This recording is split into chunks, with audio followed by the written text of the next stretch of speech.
पूरी दुनिया में पक्षियों की 10,000 से भी ज्यादा प्रजातियां पाई जाती है। सभी के वही 2 पंजे, 2 पंख और 1 गर्दन होती है। लेकिन इन्हीं में से एक ऐसा पक्षी है जिसकी एक अलग ही पहचान है, जो आसमान का सीना चीर के हजारों मीटर ऊपर 120 किलोमीटर प्रति घंटा की रफ्तार से उड़ता है, जो खुद के कई गुना अधिक वजन के शिकार को भी अपने पंजों पे दबोचकर उड़ जाता है। और इसीलिए उसे पक्षियों का राजा कहा जाता है, जिसे हम बाज के नाम से जानते हैं। और एक बाज इतना ऊंचा मुकाम हासिल करता है अपनी ट्रेनिंग और अपनी पुनर्जन्म की वजह से। अगर आप भी इस दुनिया में एक मुकाम हासिल करना चाहते हैं तो एक बाज को बाज बनने का पूरा सफर आपको जानना बहुत जरूरी है, क्योंकि 25 से 30 की उम्र तक आने के बाद भी लोगों को रिस्क लेने से डर लगता है।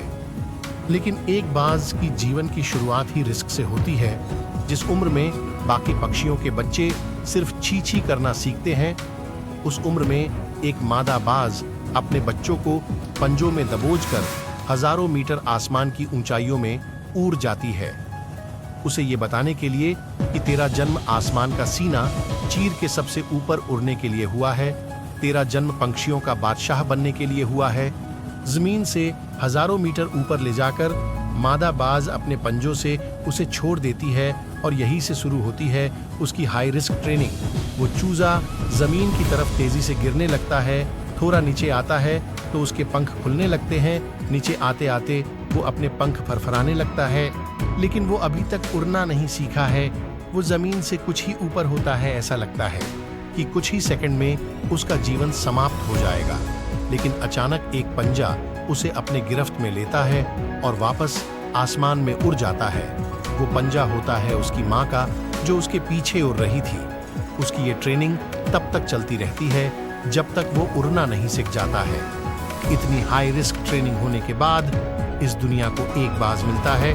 बारिश के वक्त जब सारे पक्षी आश्रय की तलाश करते हैं, तब यही बाज उसी बारिश में आसमान को चीरते हुए ऊपर निकल जाता है और बदल से कहता है, तू बर्श ले, कितना बरसेगा, और फिर नीचे आकर चैलेंज करता है। एक बाज की उम्र लगभग 70 साल होती है। बहुत बड़ी होती है, क्योंकि 40 साल की उम्र में बाज की चोंच इतनी मुड़ जाती है कि उसे शिकार निगलने में बहुत परेशानी होती है। उसके पंख भारी हो जाते हैं, छाती से चिपकने लगते हैं, जिससे उड़ना बहुत मुश्किल हो जाता है। उसके पंजे लंबे और लचीले हो जाते हैं, जिससे वो शिकार को सही से नहीं पकड़ पाता। अब उस बाज के पास सिर्फ 3 रास्ते होते हैं। पहला, अपने शरीर त्याग सकता है। दूसरा, गिद्ध की तरह छोड़े हुए भोजन पर निर्भर हो जाए। और तीसरा, सबसे कठिन और पीड़ादायक रास्ता, अपने आप को पुनः स्थापित कर फिर से आसमान का सीना चीर कर उड़ने का। और वो इसी तीसरे रास्ते को चुनता है और अपने पास के सबसे ऊंची चोटी पे पहुंच जाता है। वहां पर अपना घोंसला बनाता है और फिर शुरू होता है परेशानियों को जड़ से उखाड़ कर आसमान में उड़ने का सफर। वह अपनी चोंच को एक चट्टान पर मार मार कर तोड़ देता है, लहूलुहान हो जाता है और इंतजार करता है नई चोंच के आने का। उसके बाद अपनी नई चोंच से अपने पंजों को काट देता है और फिर इंतजार करता है नए पंजों के उग आने का। उसके बाद वह अपने एक एक पंख को अपने शरीर से अलग करता है और फिर इंतजार करता है नए पंख उगाने का। और इस प्रक्रिया में उसे समय लगता है पूरे 5 महीने का। इन 5 महीनों के कड़ी तपस्या से एक बाज का पुनः जन्म होता है। वो फिर से तैयार हो जाता है आसमान का सीना चीर कर उड़ने के लिए। जो 3 रास्ते बाज के पास थे, वही 3 रास्ते आपके पास होते हैं।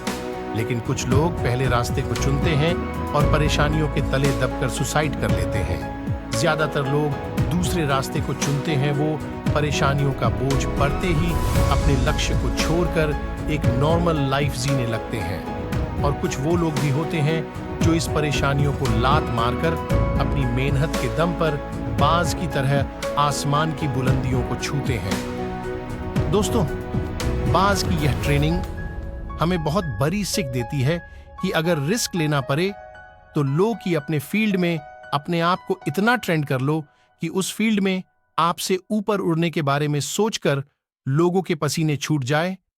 तभी आप अपने फील्ड के बादशाह कहलाओगे।